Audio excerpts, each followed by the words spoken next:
सत्संग परमात्मा ही सुनाया करते हैं। सत्संग के लिए परमात्मा ही अपने बच्चों को सत्संग के अंदर लाया करते हैं।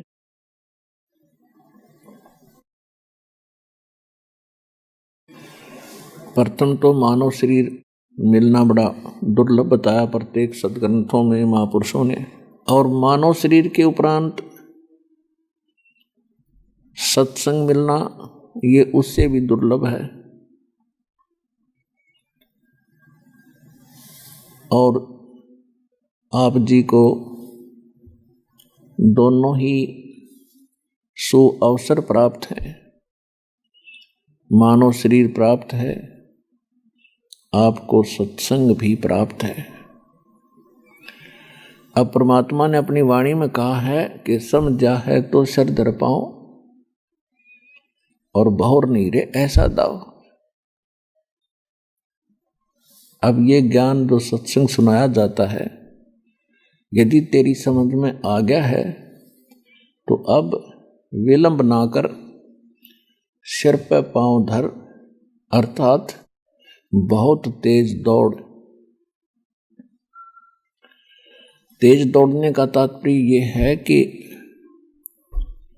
पहले तो हम संसारिक कार्यों को एक नंबर पर रखा करते थे।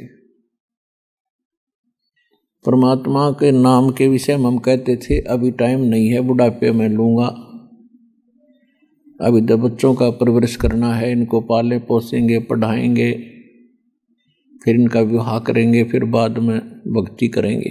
ये जो सारा कुछ विचार हमारे थे, ये ज्ञान का अभाव था। अब ये ज्ञान होने के बाद आपको क्या होगा कि परमात्मा का नाम एक नंबर पर होगा और संसारिक काम सेकंड नंबर पे। क्योंकि प्रत्येक प्राणी, प्रत्येक व्यक्ति प्रयत्न करता है कि मैं घना धनी बन जाऊं, मेरा परिवार सुखी रहे, कोई आपदा मेरे ऊपर ना आवे, कार हो, बढ़िया मकान हो, और उसके सोचते सोचते हम सब कुछ करते रहते हैं। दिन रात प्रयत्न, मेहनत, परिश्रम भी करते हैं, लेकिन उसके उलट ही होता चला जाता है। उसके बाद फिर हम क्या सोचते हैं कि परमात्मा की शरण चलें, किसी संत, या जैसा हमें ज्ञान होता है हम फिर इन झाड़ फूक करने वालों के पास या कहीं हाथ पामिष्ट देखने वालों के पास फिर भटकना शुरू कर देते हैं। तो फिर आत्मा हमें क्या बताना चाहते हैं कि जब आप अपने प्रयत्न से थक जाते हो, शुभ चाहते हुए भी अशुभ हो रहा होता है, लाभ चाहते हुए, लाभ का प्रयत्न करते हुए भी हानि हो रही होती है, तो फिर आप परमात्मा की खोज करते हो। और अब इस सत्संग से आपको ज्ञान होगा कि यदि हम पहले ही भगवान की शरण में हों तो काम परमात्मा ने ही करने हैं। जब हम थक चुके तो परमात्मा की खोज में चले, अब परमात्मा आपको सहज में मिल गए। तो यहाँ परमात्मा हमें बताना चाहते हैं कि यदि आप पहले से ही हमारे साथ हो जाओगे तो काम तो सारे परमात्मा ने ही करने हैं। आप अपना प्रयत्न करके जब थक गए तो परमात्मा की खोज को चले। तो इससे सिद्ध है कि परमात्मा कोई परम शक्ति है जो वो काम कर सकता जो हम नहीं कर सकते, इसलिए उसकी खोज हम करते आ रहे हैं। अभी तक हमारे को ये निर्णय ही नहीं मिला था कि who is God,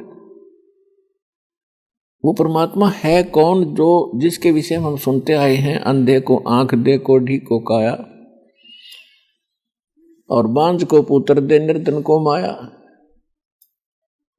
who is he God, वो कौन है वो परमात्मा। तो आज ये निर्णय हो चुका है कि वो परमात्मा कबीर देव है। वेदों में उसको कबीर देव कहते हैं। देव माने परमात्मा, और कबीर माने कबीर, हम कबीर साहब कहते हैं। संत लैंग्वेज में उसको, संत भाषा में हम साहब कहते हैं, और अन्य भाषाओं में उसको भगवान, अल्लाह, खुदा, गॉड कहते हैं। तो वो अल्लाह अकबर, अल्लाह कबीर, गॉड कबीर, कबीर देव, कबीर साहब, ये वही परमात्मा है जो हमारा जनक है, हमको सब सुख देता है और हमारे सब दुखों का निवारण करके हमारे कर्मों के बंधन को काटकर सतलोक ले जाता है। सतलोक वो स्थान है जहाँ हम रहा करते थे, जहाँ आप सभी रहा करते थे। वहाँ किसी वस्तु का अभाव नहीं है, वहाँ कोई दुख नहीं है, वहाँ मृत्यु नहीं है, वहाँ वृद्धावस्था भी नहीं है। तो ऐसे लोक को छोड़कर हम इस गलत लोक में आ गए। अब हम यहाँ सुख खोज रहे हैं।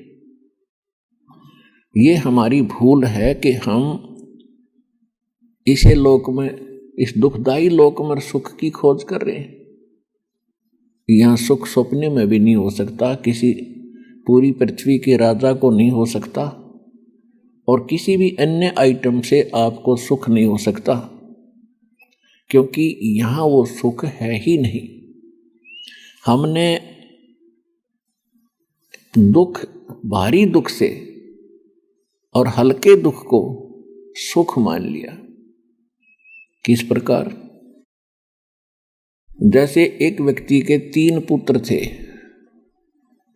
उनमें से एक की मृत्यु होगी।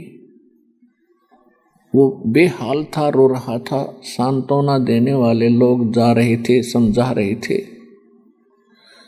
उन सांत्वना देने वालों में एक ऐसा व्यक्ति भी था जिसका एक ही पुत्र था और वो भी 2 वर्ष पूर्व मृत्यु को प्राप्त हो चुका था। तो वो सांत्वना देने वाले, समझाने वाले व्यक्ति उसको कह रहे थे, भाई देखो, इसको देखकर सांत्वना कर ले, इसको देखकर जी ले, इसका एक ही पुत्र था, वो भी भगवान को प्यारा हुआ। तो उस व्यक्ति ने फिर देखा उस व्यक्ति की तरफ जिसका एक ही पुत्र था और वो भी मर गया और वो भी जी रहा है, आज ठीक ठाक अपना प्रत्येक क्रिया कर रहा है। तो उसको सांत्वना हुई, रोना चुप किया, कुछ रोटी भी खिलाई। तो इससे ये सुख है हमारा। क्या वो पुत्र जीवित हो गया? लेकिन उसने ये मान लिया, हे भगवान, इससे तो मैं सुखी हूं, मेरे 2 तो जीवित हैं।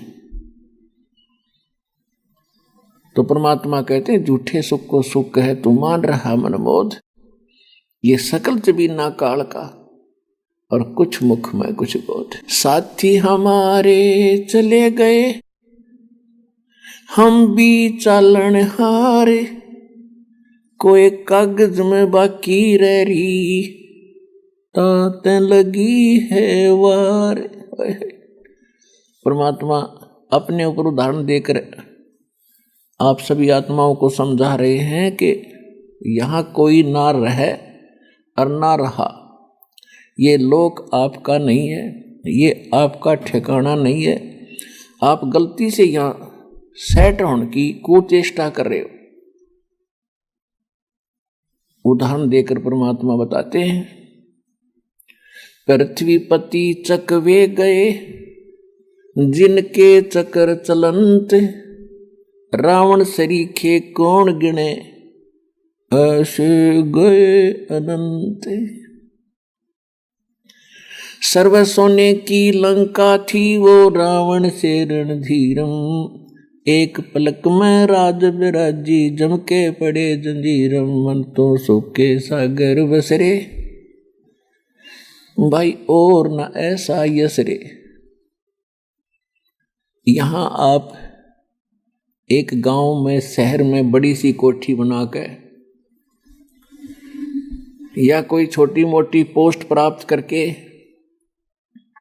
या मंत्री, प्रधानमंत्री बन के आप ये सोच बैठे हो कि मेरी बहुत महिमा होगी। पुण्यात्माओं, परमात्मा ने बिल्कुल तौल के रख रखा है इस लोक को। ये कैसा है, यहाँ आप क्यों फंसे हो, आप किस कारण से यहाँ रोक रखे हो, सब जगह हाहाकार मचा हुआ है। तो परमात्मा के इस ज्ञान से हमें पता चलेगा कि हम कौन हैं और क्या कर रहे हैं।